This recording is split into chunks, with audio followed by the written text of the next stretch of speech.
वाराणसी में हिंदुस्तान पूर्वांचल सम्मान समारोह का आयोजन किया गया है। मुख्यमंत्री योगी आदित्यनाथ कार्यक्रम में शामिल हुए हैं।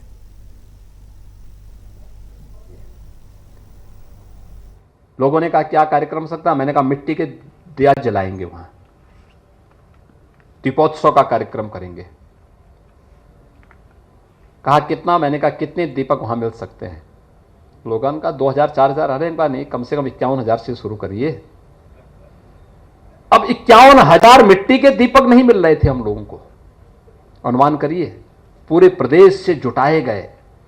और आज मैं अयोध्या में कहूं कि दीपोत्सव का आयोजन होना है इस वर्ष के लिए, अभी से नीलकंठ जी से मेरी अभी परसों एक दिन चर्चा हो रही थी। 7.5 लाख दीपक अभी से बनकर के तैयार हो चुके हैं। आप सोचिए, ये केवल दिया नहीं है, ये रोजगार भी है। आप सोचिए प्रजापति समुदाय के कितने लोगों को इसके माध्यम से रोजगार मिलता है। हमारे प्रदेश अध्यक्ष एक दिन मुझे बताने लग गए कि हमारा एक बूथ अध्यक्ष लखनऊ में, मैं 2 वर्ष पहले उसके घर में गया था, 2018 के पहले, तो उसकी परिवार की स्थिति बहुत, माली हालत बहुत खराब थी। वो लगभग 200 परिवार एक ही खानदान से निकले हैं। और कहा कि इस बार में गया, वहां खुशहाली थी। मैंने उनसे पूछा भाई क्या मामला है? उसने कहा साहब देखिए सरकार की योजनाओं का लाभ कैसे हमें मिलता है। मैंने कहा कैसे? उन्होंने कहा साहब देखिए प्रदेश में प्लास्टिक पे बैन लगा तो मिट्टी के बर्तनों की मांग हुई। प्रजापति समुदाय और कुम्हार जो थे ये सभी मिट्टी के बर्तन के लिए, मिट्टी के लिए तरसते थे। तो राज्य सरकार ने एक नीति बनाई कि अप्रैल से जून तक हम सभी गांवों के तालाब फ्री में इनको देंगे मिट्टी निकालने के लिए। 2 काम होते थे, हमारे लिए जल संरक्षण के लिए तालाब मिल जाते थे और उनको फ्री में मिट्टी मिल जाती थी। यानी हमारा काम भी फ्री, उनका काम भी फ्री, दोनों को मुफ्त में काम हो रहा है। वही भी खुश, हम भी खुश कि हमारा पैसा नहीं लग रहा। वे खुश इसलिए कि हमें मिट्टी का पैसा नहीं देना पड़ रहा है। दूसरा, मैंने उनके साथ बैठ करके एक चर्चा की। मैंने कहा आप लोग मैनुअली जो हाथ से चाक चलता है इससे कितने बर्तन बनाते हैं? उन्होंने कहा 70 से 75।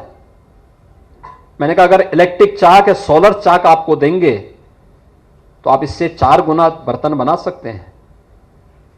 उन्होंने कहा हां बन सकता है, इसकी ट्रेनिंग आप दिलवा दीजिए। मैंने कहा हम ट्रेनिंग भी देंगे, आपको इलेक्ट्रिक का सोलर चाक भी देंगे, लेकिन शर्त एक कि बर्तन के दाम कम करने पड़ेंगे, क्योंकि फ्री में मिट्टी दे रहे हैं। सोलर चाक और इलेक्ट्रिक चाक भी फ्री में देंगे, ट्रेनिंग फ्री में देंगे। और जो काम आप जितने समय में 75 बर्तन बनाते थे उतने समय में आपके 300 से 350 बर्तन बनेंगे। तो दाम उसी प्रकार से जितनी तेजी के साथ ये बढ़ेगा उतनी तेजी के साथ दाम भी कम होना चाहिए। और आज आप देख रहे होंगे मिट्टी के बर्तन जो पहले थर्माकोल या प्लास्टिक के गिलास आते थे उसी के समकक्ष बिक रहे हैं। तो लोग उसका उपयोग भी कर रहे हैं, स्वस्थ भी रह रहे हैं, पर्यावरण को भी बचा रहे हैं। कितने लोगों के जीवन में परिवर्तन आ सकता है। तो उसने मुझे बताया कि वहां पे लखनऊ में वो सभी 200 परिवार इस बात के लिए खुशहाल हैं कि आज उनके पास मिट्टी के बर्तन के, वहां पर तमाम प्रकार के कुल्हड़ के, दीपक के और मिट्टी के गौरी गणेश के। आपने देखा होगा विगत वर्ष कोरोना के कारण पहले गौरी गणेश भी चीन यहां भेजता था, लक्ष्मी गणेश की मूर्ति भी चीन से आने लग गई थी और कितना विकृत मूर्ति बना के भेजते थे। यानी मूर्ति भी अपनी दर्शनीय हो वो मूर्ति होती है, लेकिन वो कैसे बनाता? गणेश जी को ऐसे बना देता था, उट पटांग बनाते थे, लेकिन लोग अपने घर में पूजा करने के लिए ले जाते थे। आपने पिछले वर्ष देखी होंगी मूर्तियां जो आई थी, यहीं के कुम्हारों ने, यहीं के प्रजापति समुदाय की माटी कला बोर्ड से जुड़े हुए लोगों ने बनाई। कितनी अच्छी अच्छी मूर्तियां और सस्ते में मार्केट में मिली, और सभी यहीं से, क्योंकि हम लोगों ने कहा चीन से तो कुछ मंगाना ही नहीं है, सब यहीं से आएंगी। और उन लोगों ने सस्ते में मूर्तियां बनाई। मैं जब अयोध्या जा रहा था दीपोत्सव, दीपावली के एक दिन पहले, तो इससे पहले हम लोगों ने लखनऊ में एक बहुत बड़ा प्रदर्शनी लगाई थी। माटी कला बोर्ड से जुड़े हुए लोगों का। तो एक कुम्हार मेरे पास आया मिलने के लिए, उसने समय मांगा, तो मेरे लिए एक बड़ा दीप स्टैंड लेके आया था। तो मैंने कहा भैया क्यों लेके आ गए मेरे लिए, क्योंकि मैं तो दीपावली के दिन यहां रहूंगा नहीं, मैं तो अयोध्या जा रहा हूं, फिर मुझे एक जगह बनवासी समाज के कार्यक्रम में जाना है। लेकिन ये बताओ क्या कुछ आपको प्रॉफिट हुआ भी?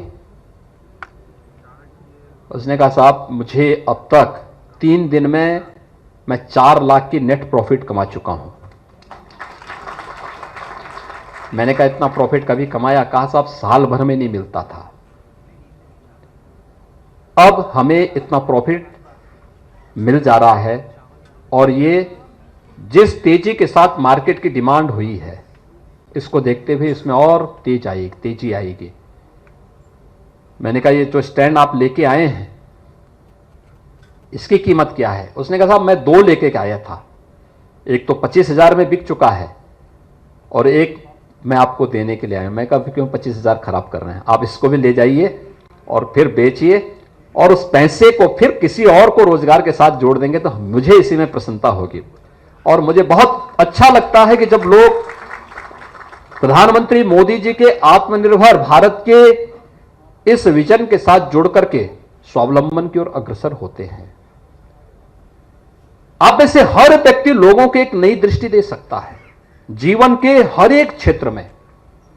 जैसे आज शिक्षक दिवस है, हमारे इस क्षेत्र से जुड़े हुए जितनी भी विभूतियां हैं, ये बेसिक शिक्षा में होंगे, माध्यमिक में होंगे, उच्च में होंगे, टेक्निकल में होंगे, मेडिकल एजुकेशन के साथ जुड़े होंगे, वोकेशनल एजुकेशन के साथ जुड़े होंगे।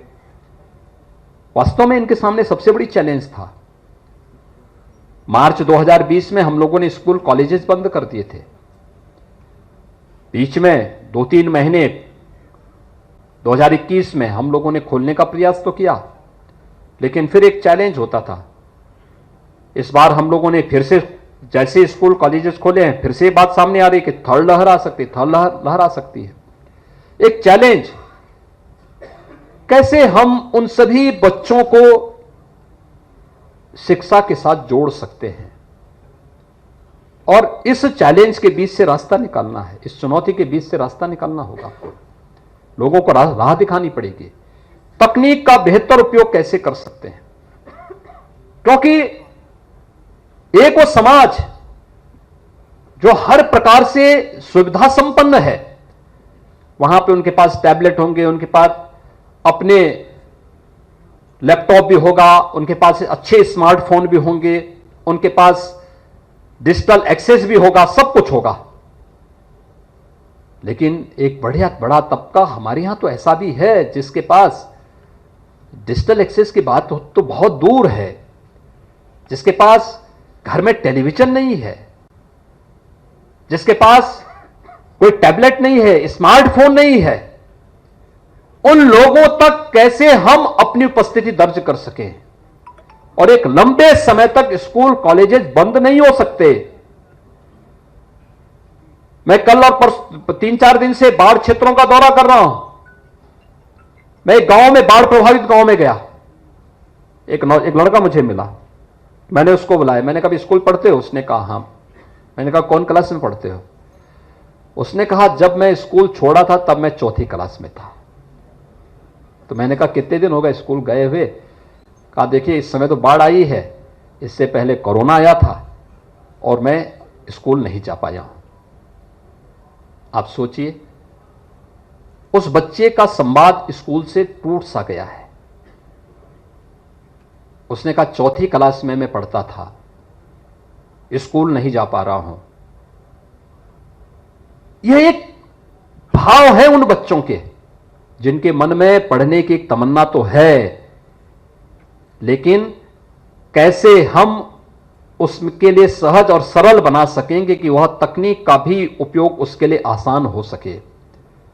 इस दिशा में शिक्षा जगत से जुड़े हुए हर एक फील्ड में, बेसिक, माध्यमिक, उच्च, तकनीकी, चिकित्सा शिक्षा या फिर व्यावसायिक शिक्षा, या हर एक फील्ड से जुड़े हुए उन लोगों को इसके बीच का एक रास्ता अपनाना पड़ेगा। और तकनीकी विश्वविद्यालयों की जब इस बार परीक्षा हो रही थी पे मामला आया कि इनको भी प्रमोट कर दिया जाए। मैंने कहा भी नहीं, ये प्रमोट नहीं होंगे।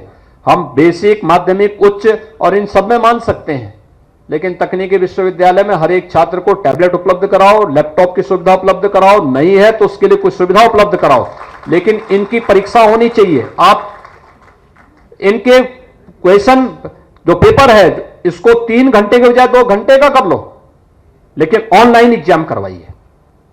और इनकी सबकी ऑनलाइन एग्जाम हुई है। लेकिन शेष अन्य क्षेत्रों में हमें कोई रास्ता तो अपनाना पड़ेगा, कुछ तो करना पड़ेगा। इसलिए भाइयों बहनों, इस दिशा में एक नए प्रयास को आगे बढ़ाने की आवश्यकता है। क्या इसके बारे में हम गांव-गांव जाकर के, पहले बच्चे स्कूल आते थे, क्या अब यह संभव है कि हमारा शिक्षक अलग अलग समय में अलग अलग गांव में जाकर के अलग अलग सामुदायिक क्लासेज वहां पे लेकर के बच्चों को पढ़ाने की व्यवस्था करें? एक नया कॉन्सेप्ट होगा ओपन स्कूल के रूप में। ओपन स्कूल अभी तक तो ये होता था कि कैंपस उसके खुल जाते थे, लेकिन अब गांव-गांव में जाकर के कोई विद्यालय पेड़ के नीचे चल रहा है, कोई पंचायत भवन में चल रहा है, कोई किसी खुले स्थान पर किसी बरगद के पेड़ के नीचे चल रहा है, कोई किसी घाट पर चल रहा है, कोई कहीं पर चल रहा है। 5 बच्चे 10 बच्चे हैं, और ये तो हमारी पुरातन परंपरा है, गुरुकुल की परंपरा है, काशी की तो ये परंपरा ही रही है। गुरु और शिष्य की परंपरा काशी, उसके साथ रसा बसा